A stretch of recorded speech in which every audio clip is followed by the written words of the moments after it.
Chukwuka sat in the corner of the tiny living room, clutching his knees to his chest.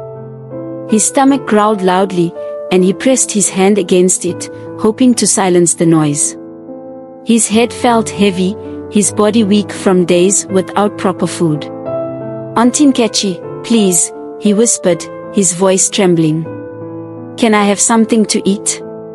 Auntie Nkechi didn't even look at him.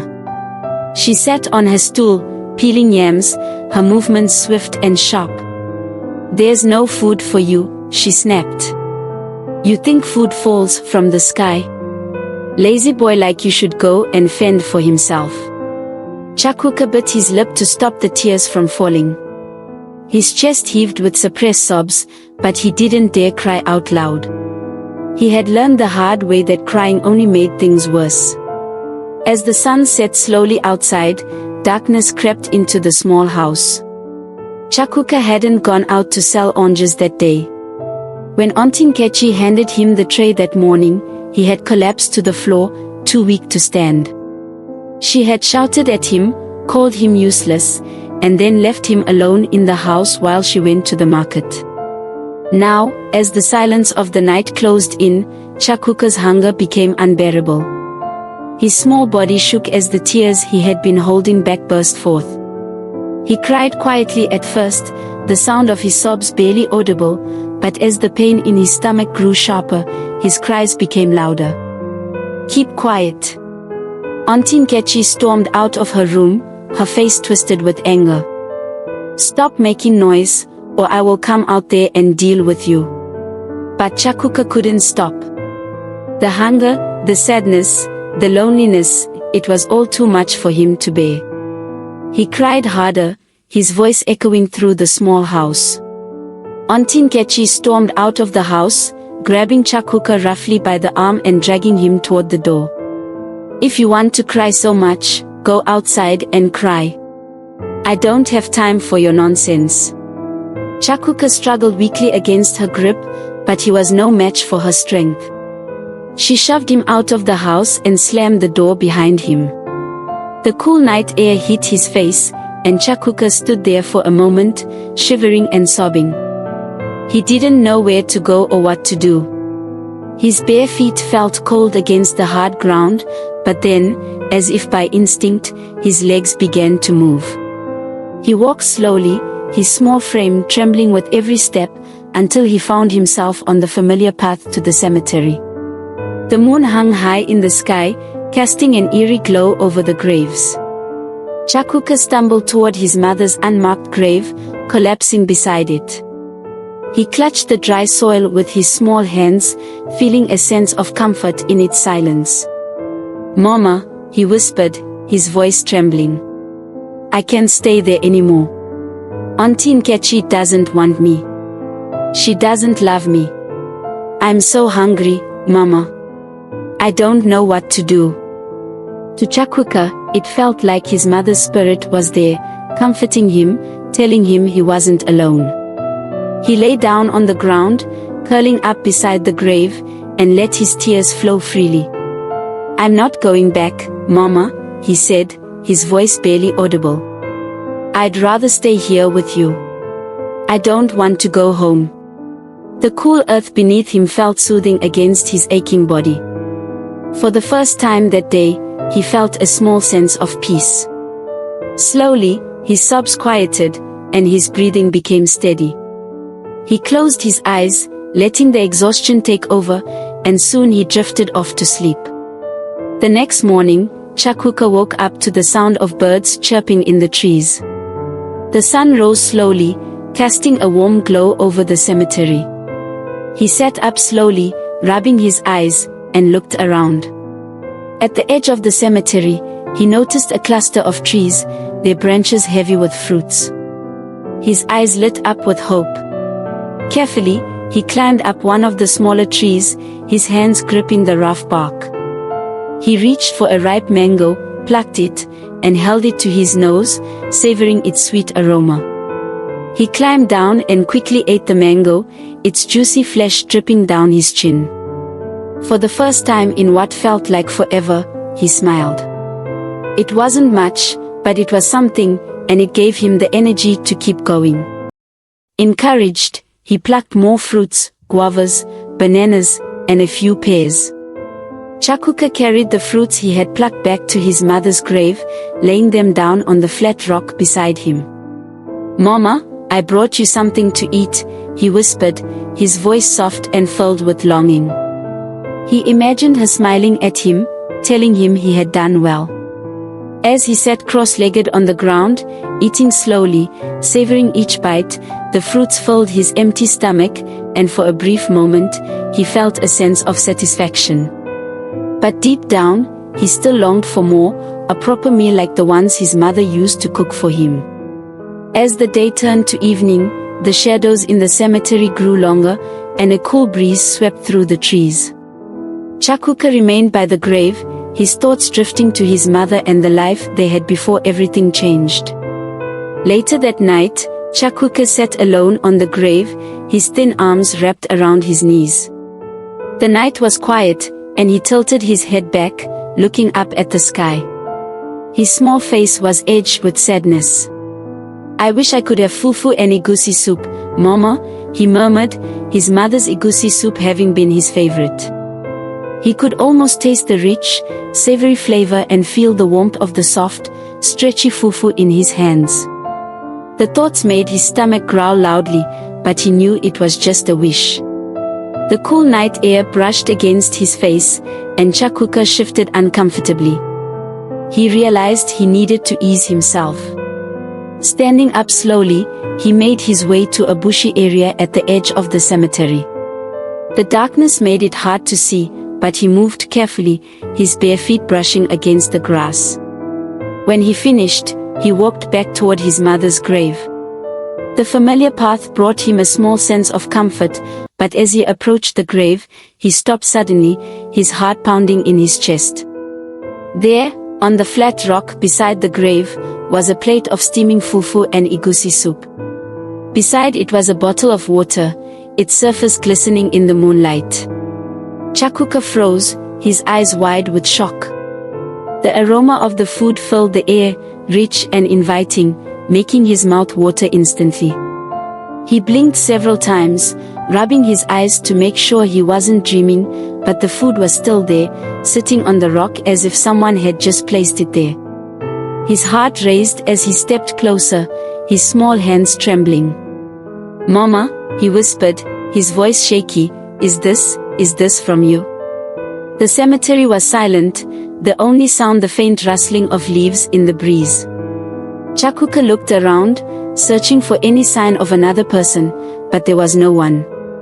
The air felt strange, almost heavy, as if something beyond his understanding had just happened. He knelt down beside the rock, his eyes fixed on the plate of food. The fufu was warm and soft, and the egusi soup was thick and fragrant, filled with pieces of meat and fish. The sight brought tears to his eyes. He couldn't believe it. He had only wished for the food a short while ago, and now it was here, as if someone had heard his cries. With trembling hands, he reached out and picked up a piece of the fufu. It was warm to the touch, and he dipped it into the egusi soup. His heart pounded in his chest as he slowly brought it to his mouth and took a bite. The flavors exploded on his tongue, rich and savory, just like he remembered. Tears streamed down his face as he ate, the warmth of the food filling his empty stomach and bringing a sense of comfort he hadn't felt in so long. "Thank you, Mama," he whispered between bites, his voice filled with emotion. "I don't know how, but I know you're helping me." As he ate, Chukwuka felt a strange sense of peace wash over him. The fear and sadness that had consumed him earlier seemed to fade away, replaced by a feeling of warmth and love. It was as if his mother's presence was around him, watching over him, protecting him. When he finished the meal, he placed the empty plate and bottle back on the rock. He sat quietly for a while, staring at the grave, his mind racing with questions. Who had left the food? Was it really his mother's spirit, or was someone else watching over him? The thoughts filled him with a mixture of wonder and fear. The night grew colder, and Chukwuka wrapped his arms around himself, his body tired but his heart a little lighter. He lay down beside the grave, resting his head on his arm, and stared up at the stars as he drifted off to a deep sleep. That night, Chukwuka lay beside his mother's grave that night, and he had a dream so vivid it felt real. In his dream, he saw his mother dressed in her favorite wrapper and blouse, her kind face glowing with a soft light. She knelt beside him, her hand gently brushing his cheek. Her touch was warm and comforting, and Chukwuka felt tears welling up in his eyes.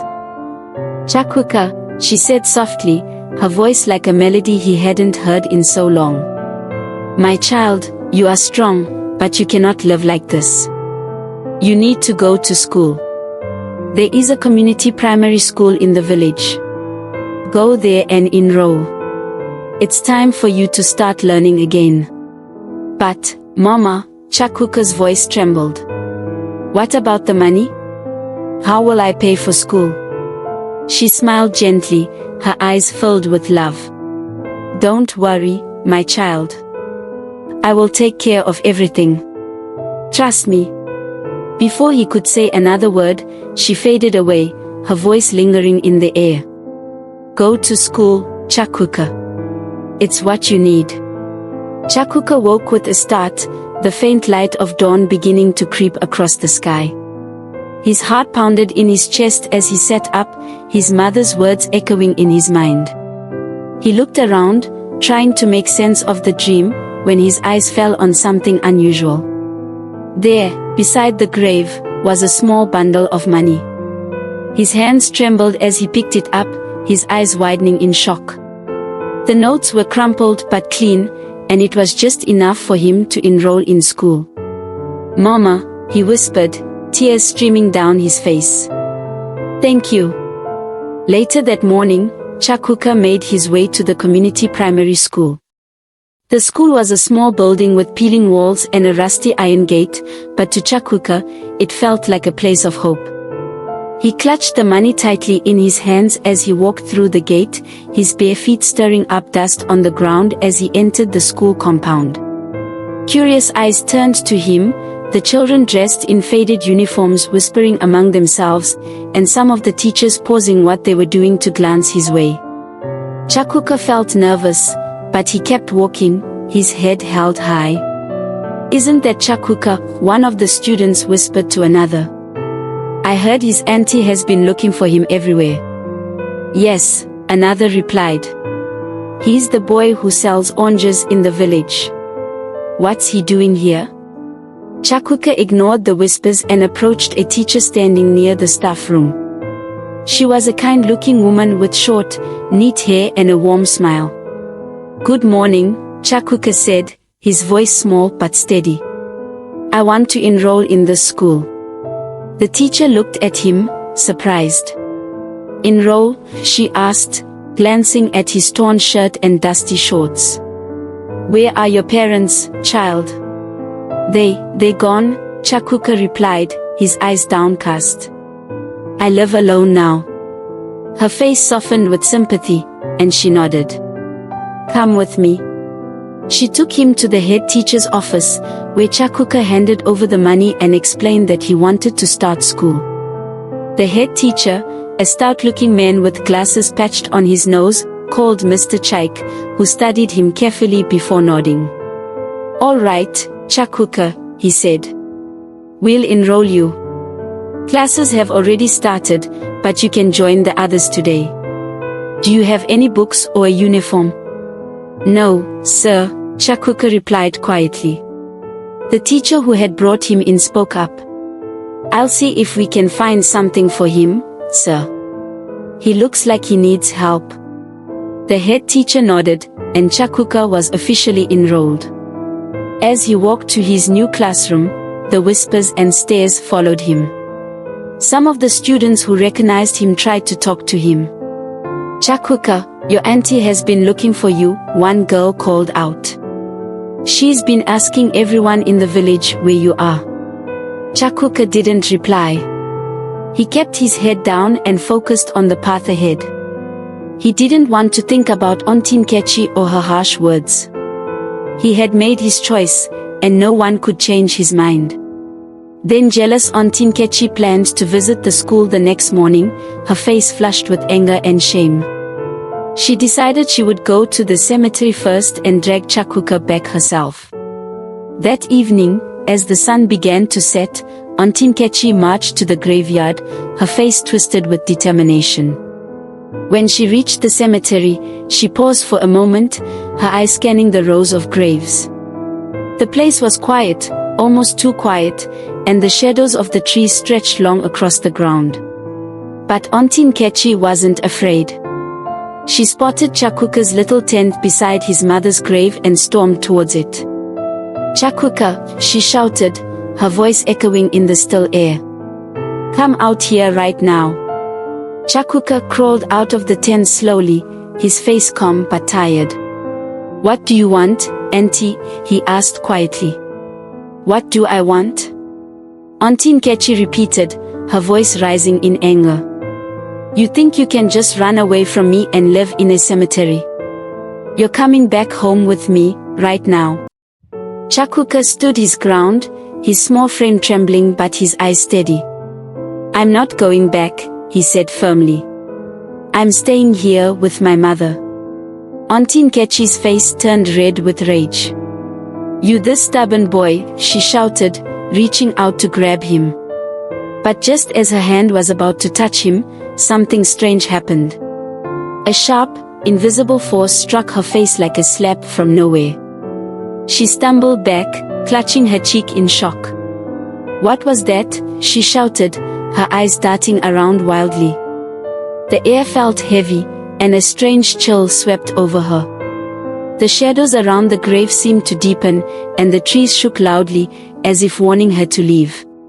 Chukwuka stood still, watching her with wide eyes. He didn't understand what was happening, but he felt no fear. In fact, he felt a strange sense of protection, as if his mother's spirit was watching over him. Auntie Nkechi didn't wait to find out what had hit her. She turned and ran as fast as her legs could carry her, her screams echoing through the cemetery. "Leave me alone! Leave me alone!" she shouted, as she disappeared into the distance. Chukwuka stood there for a long time, staring at the spot where Auntie Nkechi had been. The graveyard was silent again, and the air felt calm. He turned back to his mother's grave and knelt down. "Thank you, Mama," he whispered, his voice filled with emotion. "You're still protecting me." He crawled back into his tent, feeling a sense of peace wash over him. For the first time in days, he felt truly safe.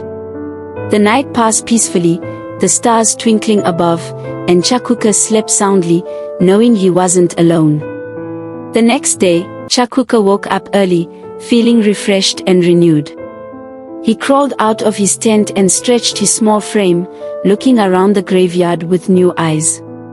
The sun was shining, and the birds were singing, and Chukwuka felt a sense of hope that he hadn't felt in a long time. He walked to the school, his heart feeling lighter, and his spirit feeling stronger. He knew that he still had a long way to go, but he also knew that he wasn't alone. His mother's spirit was watching over him, guiding him, and protecting him.